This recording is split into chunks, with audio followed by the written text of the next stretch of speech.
There is a shadow that follows us through the days of our lives. It is not a shadow cast by the sun, but a shadow cast by the mind. We wake up in the middle of the night with a tightness in our chest. We walk into a meeting with a knot in our stomach.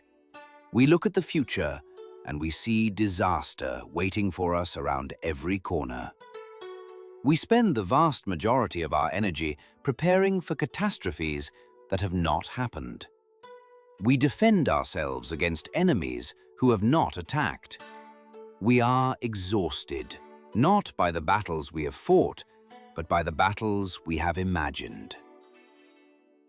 We must ask ourselves a terrifying question. What if the monsters we are running from are not real? What if the danger we feel is a painting we have created ourselves? To answer this, we must step into the dim twilight of an ancient story. This is a teaching from the Vedanta tradition, a story as old as the human struggle with fear. Imagine a man returning to his home in a small village. The sun has set, and the moon is hidden behind heavy clouds. The path is familiar, but the darkness changes the shape of the world. He opens the door to his hut.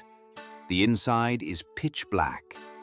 He takes one step forward, intending to cross the room to light his oil lamp. Suddenly he freezes. His breath catches in his throat. His heart begins to hammer against his ribs like a trapped bird.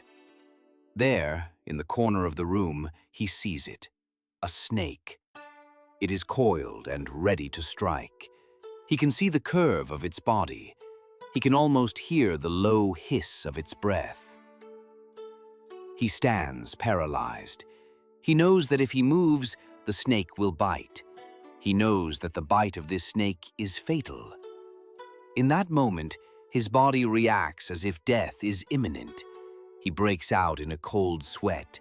His muscles lock up. His mind begins to race with images of his own end. He thinks of the pain. He thinks of his family finding his body. He thinks of all the things he left undone. For 10 minutes, he stands there in the dark, trembling in absolute terror. The fear is real. The physical reaction is real. The cortisol flooding his veins is real.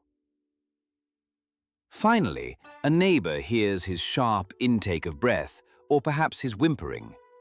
The neighbor approaches the door, carrying a bright lantern. "What is wrong?" the neighbor asks, holding the light high. "Do not move," the man whispers, his voice shaking. "There is a massive cobra in the corner. It is going to kill me." The neighbor steps inside. The light from the lantern floods the room. It washes over the walls, the floor, and the corner. The man looks. He blinks.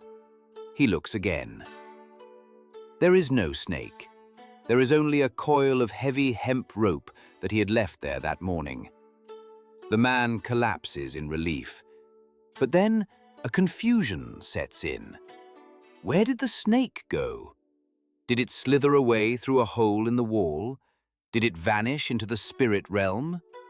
No, the snake never left because the snake never existed.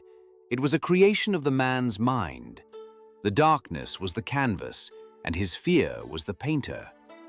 He superimposed the image of a deadly predator onto a harmless object.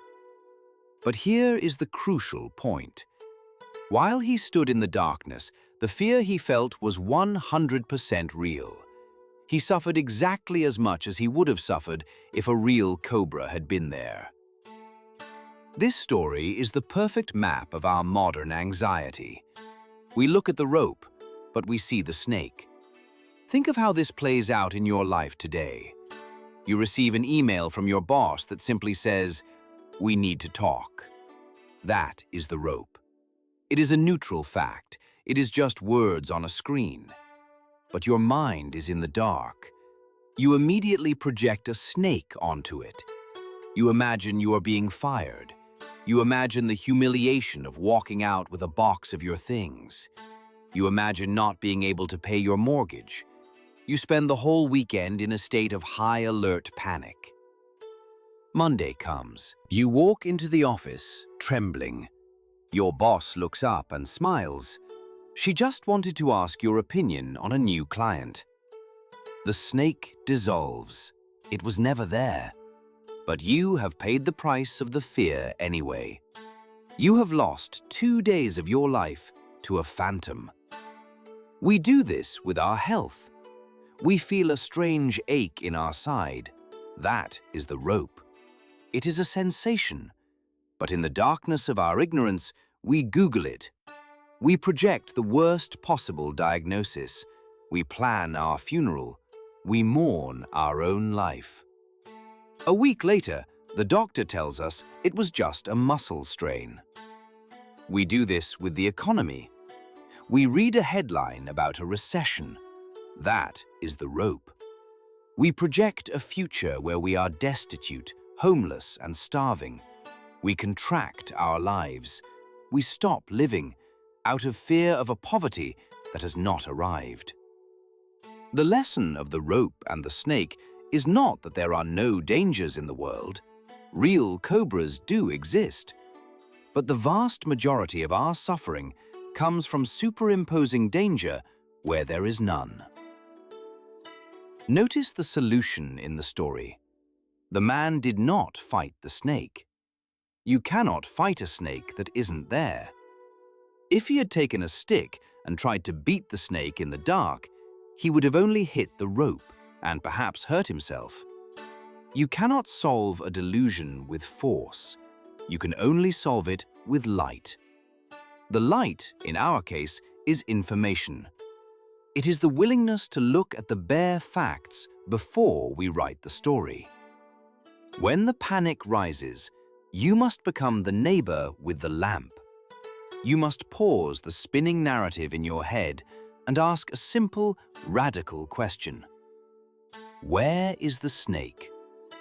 Look at the thing you are afraid of. Strip away the adjectives. Strip away the what-ifs. What is actually there?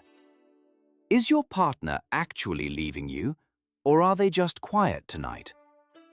Is your career actually over, or did you just make one mistake?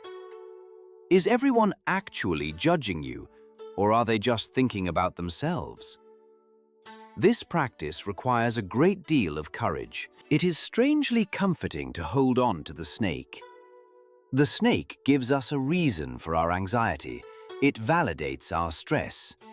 To realize it is just a rope means we have been suffering for nothing. That is a hard pill to swallow.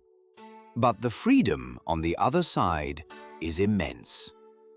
When you bring the light of awareness to your fears, you will find that 9 out of 10 of them dissolve. They are just shadows. They are just old memories projecting themselves onto the present moment. You do not need to be a warrior to defeat these monsters. A warrior needs a sword. You just need a lamp. You just need the quiet strength to open your eyes and see what is really there. Tonight, as you lay in the dark, listening to the thoughts circling in your mind, try to identify the snakes. Do not run from them. Do not scream at them. Just shine the light. You might find that the room is much safer than you thought. You might find that the thing you were most afraid of is just a harmless coil of rope resting on the floor of a quiet room.